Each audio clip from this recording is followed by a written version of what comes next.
माझ्या दवाखान्यात गेल्या वर्षभरातील रुग्णांची यादी पाहिली तर त्यातले बहुसंख्य गुडघेदुखी किंवा सांधेदुखीने त्रस्त आहेत.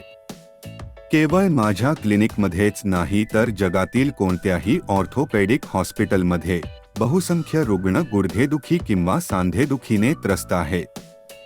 याचे कारण म्हणजे संधिवात ही जगातील अनेक लोकांसाठी एक समस्या आहे. संधिवात म्हणजे काय? त्याचा गुडघ्यावर कसा परिणाम होतो? ते कसे रोखायचे? आणि ते उद्भवल्यास त्यावर उपचार कसे करावे? तेच आपण या व्हिडिओमध्ये पाहणार आहोत. नमस्कार, माझे नाव डॉक्टर सोमसुंदर आहे. मी मणक्याचे आणि ऑर्थोपेडिक तज्ज्ञ आहे.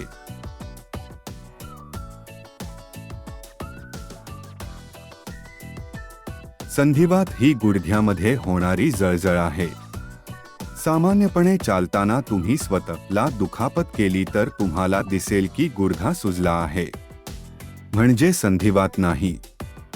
संधिवात ही गुडघ्याच्या सांध्यातील जळजळ आहे. आपण ते आपल्या डोळ्यांनी पाहू शकत नाही. आपल्या गुडघ्याच्या सांध्यामध्ये 2 हाडे असतात.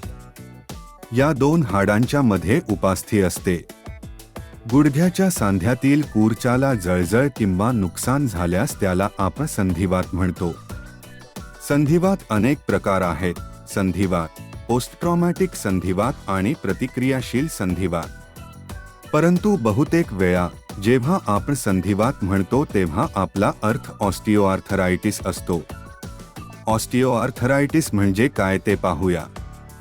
जेव्हा आपण मोठे होतो तेव्हा गुडघ्यात एक झीज होते. 30 वर्षांचा आणि 60 वर्षांचा वृद्ध यांच्यात फरक आहे. जेव्हा आपण मोठे होतो तेव्हा गुडघ्याचे पोषण कमी होते. 2 हाडांमधील कूर्चा कमकुवत होऊ लागतो. अशा वेळी गुडघ्यात थोडेसे घर्षण झाले तर सूज वाढून त्रास होतो.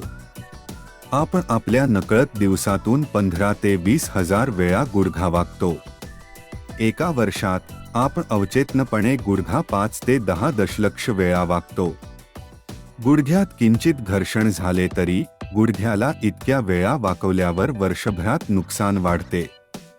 जेव्हा आपण तरुण असतो तेव्हा आपल्या शरीराची बरे होण्याची क्षमता जास्त असते. पण जेव्हा आपण मोठे होतो तेव्हा उपचार करण्याची क्षमता कमी होते. म्हणूनच वय वाढल्यावर सांधेदुखी वाढते. आपल्याला संधिवात आहे की नाही हे कसे शोधायचे? सांधेदुखी ही 1-2 दिवसात उद्भवणारी समस्या नाही. संधिवात अनेक अवस्था आहेत.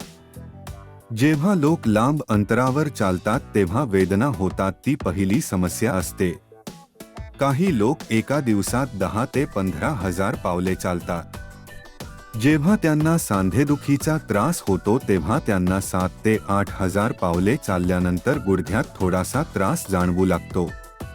पायात वेदना सुरू होण्याआधीच गुडघ्यात वेदना सुरू होतात. हा पहिला टप्पा आहे. टप्पा 1 तो एक सौम्य टप्पा आहे.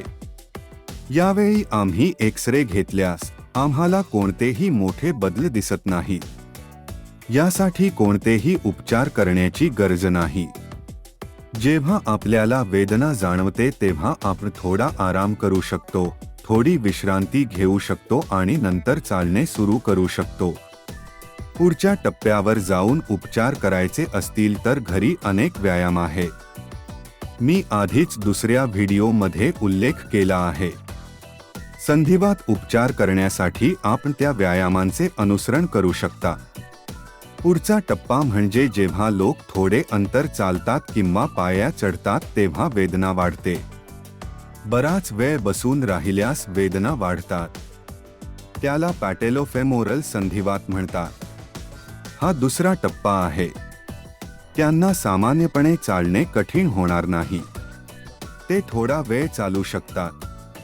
या गुडघेदुखीचा त्यांच्यावर फारसा परिणाम होणार नाही. जर आपण त्यांच्यासाठी क्षकिरण घेतले तर आपल्याला फारच कमी बदल दिसतील. त्याला संयुक्त जागा म्हणतात. 2 हाडांमधील जागा कमी होईल. म्हणून अशा वेळी आपण डॉक्टरांना भेटल्यास आपण फिजिओथेरपी, व्यायाम आणि अत्यंत कमी औषधाने उपचार करू शकतो. तिसऱ्या टप्प्यात लोकांसाठी चालणे आव्हानात्मक आहे. ते घरापासून थोड्या अंतरावरच प्रवास करू शकतात.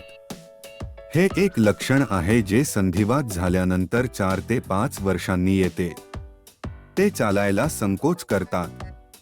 जर आपण त्यांचा क्षकिरण घेतला तर संयुक्त जागा कमी होईल, अधःपतन अधिक होईल आणि ऑस्टिओफाइट्स नावाच्या सांध्यामध्ये अतिरिक्त असामान्य हाड चिप्स असतील. पुढील टप्पा 4 आहे. हा सर्वात गंभीर टप्पा आहे. या टप्प्यात सांधे खूप कमकुवत होईल. सांधेदुखी खूप तीव्र असेल. सांधे विस्कळीत होतील. ते आतील बाजूस अवतल असेल आणि बाहेरून अवतल असेल. वेदनेमुळे ते घराबाहेर पडू शकत नाहीत. त्यांना साधी कामे करता येत नाही. हा एक अतिशय प्रगत टप्पा आहे. त्यांनी आधीच डॉक्टरांचा सल्ला घेऊन उपचार सुरू करायला हवे होते. क्षकिरणमध्ये एक लक्षणीय विकृती असेल. 2 हाडांमधील कोन भिन्न असेल. 2 हाडांमधील संयुक्त जागा राहणार नाही. कूरचा पूर्णपणे नष्ट होईल आणि दोन्ही हाडे एकमेकांच्या संपर्कात असतील. त्यांना पाया चढून वर जाता येणार नाही. या अवस्थेतील मुख्य उपचार म्हणजे गुडघा बदलण्याची शस्त्रक्रिया. आजकाल अनेक लोक ही शस्त्रक्रिया करत आहेत आणि ती खूप प्रभावी आहे आणि त्याचे चांगले परिणाम आहेत. वयामुळे बहुतेक लोकांना ऑस्टिओआर्थरायटिस होण्याची शक्यता असते. म्हातारपणी ऑस्टिओआर्थरायटिस होणे सामान्य आहे. तथापि अनुवांशिक घटकामुळे काही लोकांना ऑस्टिओआर्थरायटिस होण्याची शक्यता असते. दुसरे म्हणजे हे जास्त वजनामुळे होते. जेव्हा तुमचे वजन जास्त असेल तेव्हा शरीराचे संपूर्ण भार गुडघ्याच्या सांध्यावर असेल. यामुळे सांधेदुखीचा त्रास होतो. जरी ऑस्टिओआर्थरायटिस साधारणपणे 60 ते 70 वर्षांच्या वयात होतो, परंतु लठ्ठ रुग्णांमध्ये तो 50 वर्षांच्या वयात होऊ लागतो. तिसरे म्हणजे हे धूम्रपानामुळे होते. धूम्रपान केल्याने गुडघा आणि कूर्चाला रक्तपुरवठा कमी होतो. यामुळे कूर्चा आणि हाडांचा उपचार हा प्रभाव कमी होतो. यामुळे सांधेदुखीचा त्रास होतो. हे आधीपासून सुरू होते आणि अधिक तीव्र होते. चौथे, हे दुखापतीमुळे आहे. जर एखाद्याला गुडघ्याच्या सांध्याला दुखापत झाली असेल किंवा बराच काळ कास्टमध्ये असेल किंवा अस्थिबंधन मोचले असेल किंवा फाटले असेल आणि त्यावर उपचार केले गेले नाहीत तर ऑस्टिओआर्थरायटिस लवकर होऊ शकतो. आपण ऑस्टिओआर्थरायटिस कसे टाळू शकतो? एकदा तुम्हाला गुडघेदुखी आणि इतर लक्षणे दिसू लागल्यानंतर तुम्ही तुमच्या क्रियाकलापांवर मर्यादा घालण्यास सुरुवात करावी. जर तुम्ही दररोज जलद चालत असाल किंवा तुम्ही 20,000 पावले चालत असाल तर 10,000 पावले ब्रेक घ्या आणि नंतर आणखी 10,000 पावले चाला. तुम्ही गुडघ्याचे व्यायाम सुरू करू शकता. मग गुडघ्याचे व्यायाम करण्याचे काय फायदे आहेत? जर तुम्ही स्ट्रेचिंग व्यायाम केले तर गुडघ्याभोवतीचे स्नायू ताणले जातील आणि गुडघ्याचे सांधे निरोगी आणि पोषक होतील. दुसरे म्हणजे मजबूतीचे व्यायाम केल्याने गुडघ्याभोवतीचे स्नायू मजबूत होतील. त्यामुळे तुमच्या शरीराचा संपूर्ण भार गुडघ्यावर पडत नाही. गुडघ्याभोवतीचे स्नायू वजनाला आधार देतील. यामुळे गुडघ्याच्या सांध्याला होणारा ताण आणि नुकसान कमी होते.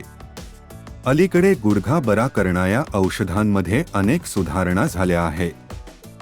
तुम्ही तुमच्या जवळच्या डॉक्टरांना याबाबत विचारल्यास ते तुम्हाला मदत करतील. आता तुम्हाला संधिवात आहे. त्यावर उपचार काय? सौम्य आणि मध्यम अवस्थेत आपण व्यायाम, फिजिओथेरपी आणि औषधांनी यावर उपचार करू शकतो. जर संधिवात गंभीर असेल तर आपण इंजेक्शन देऊ शकतो. स्टेरॉइड इंजेक्शन्स आणि हायलुरोनिक ॲसिड इंजेक्शन्स आहेत. हे प्रत्येक रुग्णासाठी वेगळे असते. ते विशिष्ट अटींवर दिले तरच कार्य करते. पुढील उपचार म्हणजे गुडघा बदलणे. हा टर्मिनल टप्पा आहे. आता बरेच लोक हे उपचार करून सामान्य जीवन जगू शकतात. ते 20 वर्षांपूर्वीची त्यांची क्रियाकलाप पातळी पुन्हा प्राप्त करण्यास सक्षम आहेत. गुडघेदुखीने त्रस्त असलेल्या लोकांना मी एक गोष्ट विचारू इच्छितो की जर तुम्हाला वेदना होत असतील आणि तुम्ही वेदनाशामक औषधे घेत असाल तर हे औषध जास्त काळ चालू ठेवण्याचा प्रयत्न करू नका. सहसा पेनकिलरचे अनेक दुष्परिणाम होतात. पहिली म्हणजे किडनीची समस्या. 1 महिन्यापेक्षा जास्त काळ पेनकिलर घेतल्याने तुमची किडनी खराब होऊ शकते, परिणामी समस्या निर्माण होतात. दुसरे म्हणजे पेनकिलर तुमच्या कूरचा आणि हाडांच्या उपचारांना नुकसान पोहोचवू शकतात. त्यामुळे या गोळ्यांमुळे तुम्हाला अधिक संधिवात होऊ शकते. पुढे टॅब्लेट तुमच्या पोटावर परिणाम करू शकते आणि अल्सर होऊ शकते. त्यामुळे पोटदुखी कमी करण्यासाठी आम्ही संरक्षणात्मक गोळ्या लिहून देतो.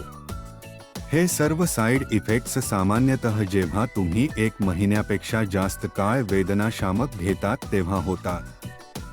तर आम्ही ही वेदनाशामक गोळी का लिहून देतो? व्यायाम आणि फिजिओथेरपी वेदनादायक असेल तेव्हा ही टॅब्लेट मध्यंतरी कालावधी दरम्यान लिहून दिली जाते.